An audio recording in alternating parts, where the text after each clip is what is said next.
Para siswa sekalian, ini hari hujan dan ini ada air yang keluar dari talang. Airnya keluar dari talang atau mengalir dari talang. Kemudian air itu jatuh di lantai. Nah, ternyata lantainya kita lihat di sini. Lantainya ada yang bolong-bolong, ini rusak ya.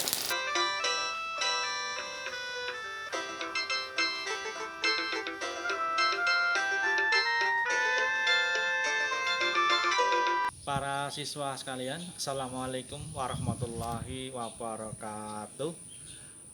Untuk pembelajaran daring kali ini, topik yang akan saya bawakan tentang hukum Stokes atau kekentalan zat fluida. Kalian pernah melihat ya bahwasanya kalau pada musim hujan seperti ini itu banyak lantai atau mungkin mester yang ada di tepi-tepi tritikan itu rusak karena kena tetesan air yang dari talang atau dari genteng. Nah, mengapa bisa seperti itu, bisa rusak? Nah, nanti akan saya bahas pada video-video yang sudah saya siapkan. Namun sebelumnya untuk kalian sekali lagi tugas harus masuk karena bulan ini harus semuanya masuk. Kemudian jangan lupa dikirimkan ke email saya yang ada di bawah ini. Terima kasih.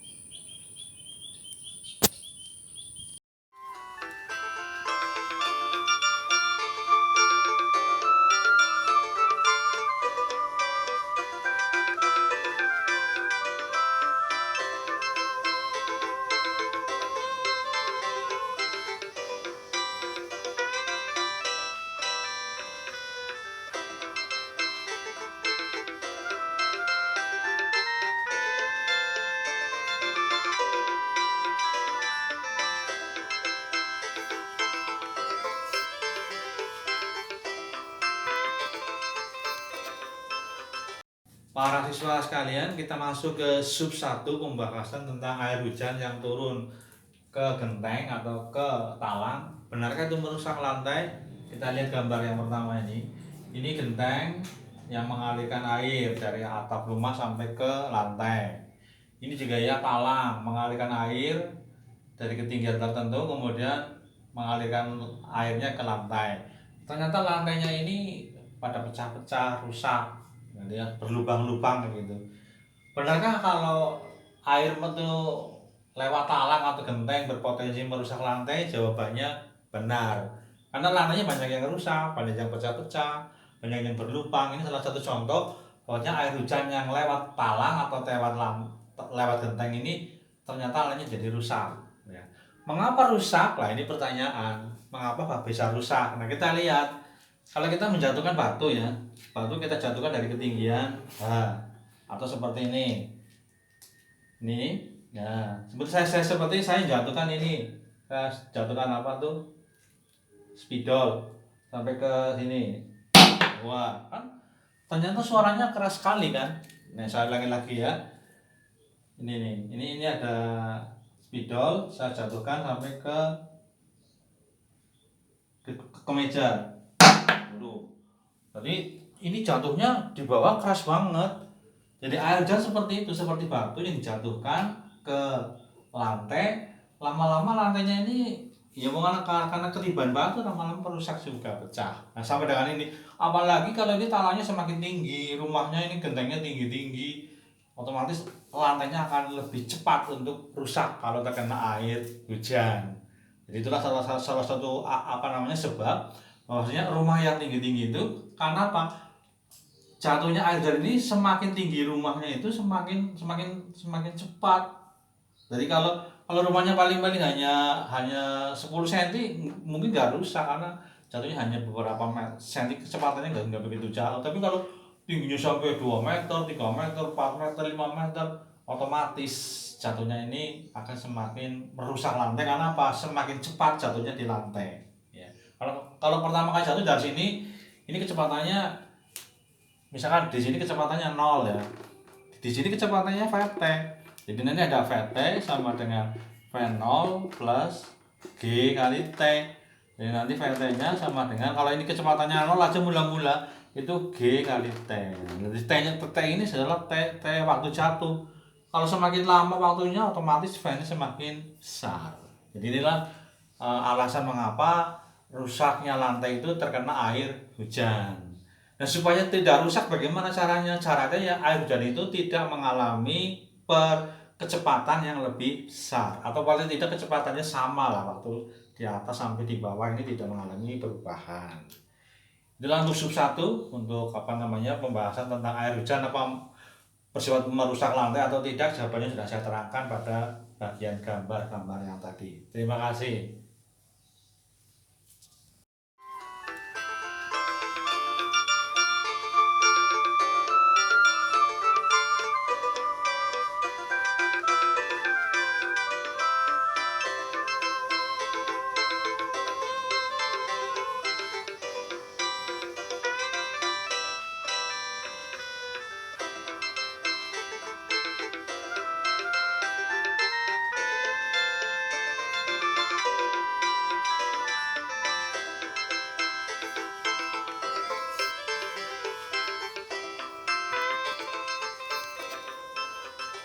Para siswa sekalian, masalah air hujan itu kalau di sana di atas udara ini sebagai penghambat gerakan air hujan pas turun, sehingga air hujan ini akan memiliki kecepatan yang relatif konstan.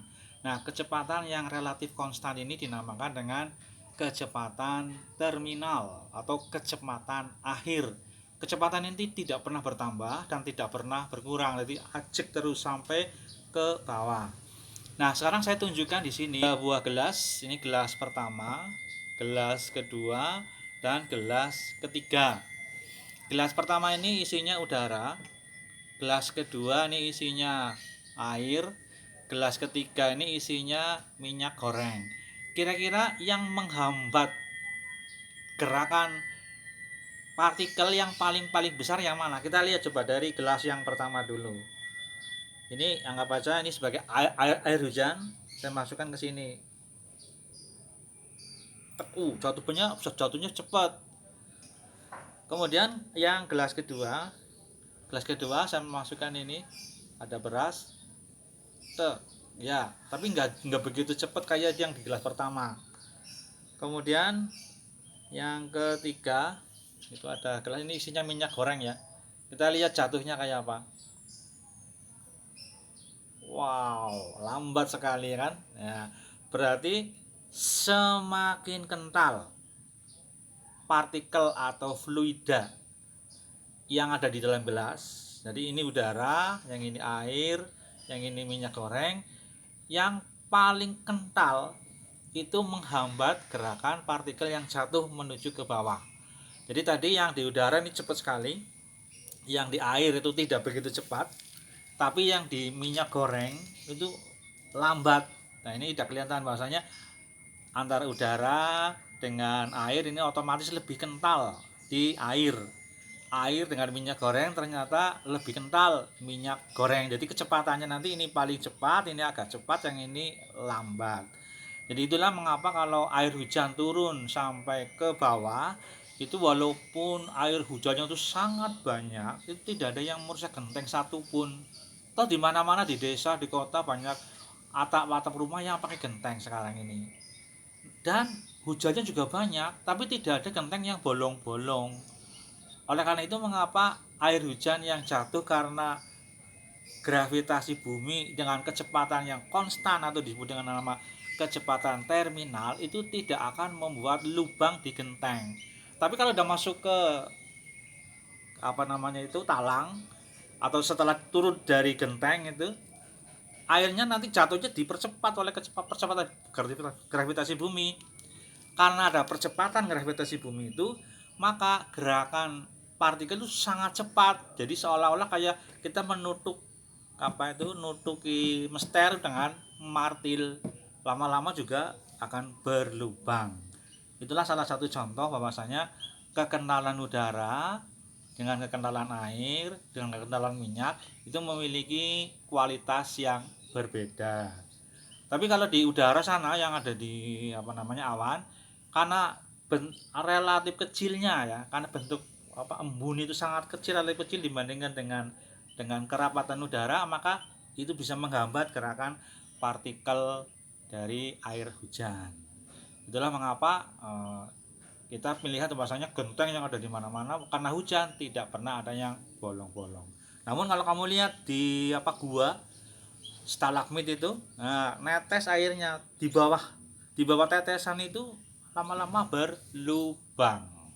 Itulah mengapa, karena tetesan air itu semakin lama semakin cepat. Jadi bukan kecepatan terminal di situ, tapi kecepatan yang dipercepat. Oke, itulah untuk sub yang kedua ini materinya tentang kekentalan zat. Terima kasih.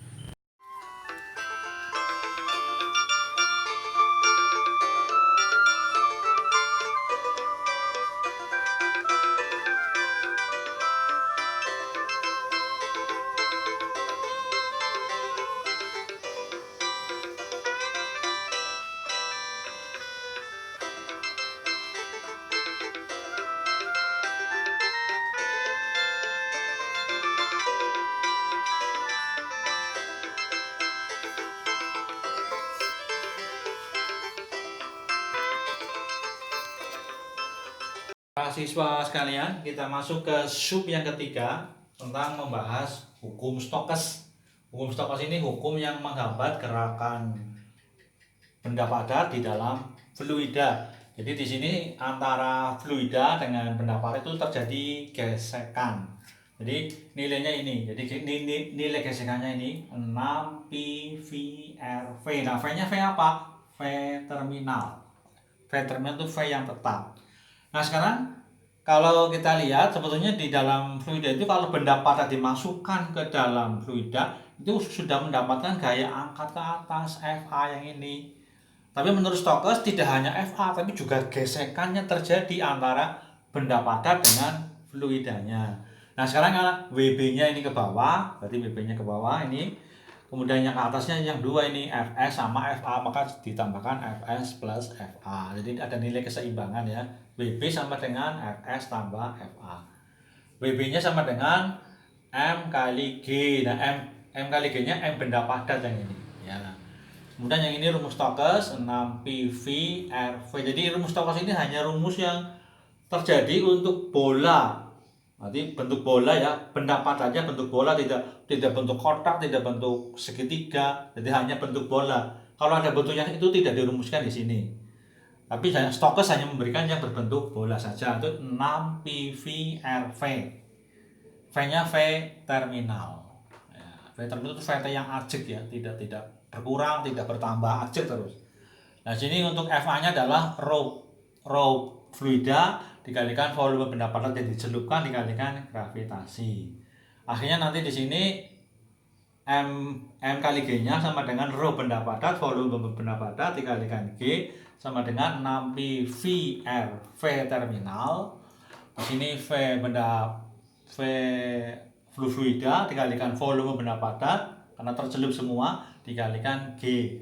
Nah, di sini kita pindah yang ini, pindah ke sini sehingga nanti rho benda padat V benda padat G dikurangi rho fluida V benda padat G sama dengan 6 pi V R V terminal. Nah, sekarang di sini VB dengan FA kita jadikan satu karena ini sama. Ya, kita faktorkan menjadi rho benda padat dikurangi massa jenis fluida dikalikan dengan volume benda padat dikalikan G6 sama dengan 6 pi V R V terminal. Nah, sini. Nah, kita masukkan aja rumus yang volume benda padat ini. Volume benda padat ini berbentuk bola. Bola itu rumusnya 4/3 pi R pangkat 3. Nah, di sini kita masukkan aja.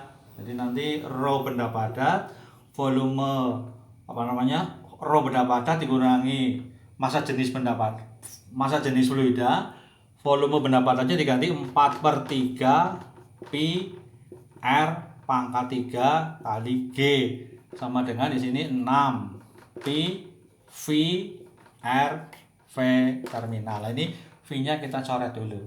Ya, yang ini Nah, yang ini tinggal kita masukkan ke sini. Kita ingin cari apa? Cari V terminal. Nah, V terminalnya berarti yang ini.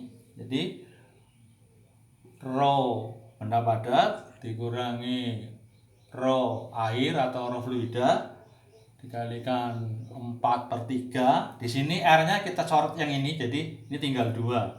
Ya. Di sini R pangkat 2 kali G. Nah, dibagi yang ini dibagi 6 pi. 6 pi yang ini ya. 6 yang V kayak gini. Ya. Nah, sama dengan V terminal. Nah, nanti 3-nya dikalikan 6 aja. Jadi sama dengan di sini rho benda padat dikurangi rho fluida dikalikan 4 R kuadrat G, ini 6-nya kali ini, 6-nya kali 3 sama dengan 18 pi. Nah, kita tuliskan 4-nya di depan. V terminal 4/18.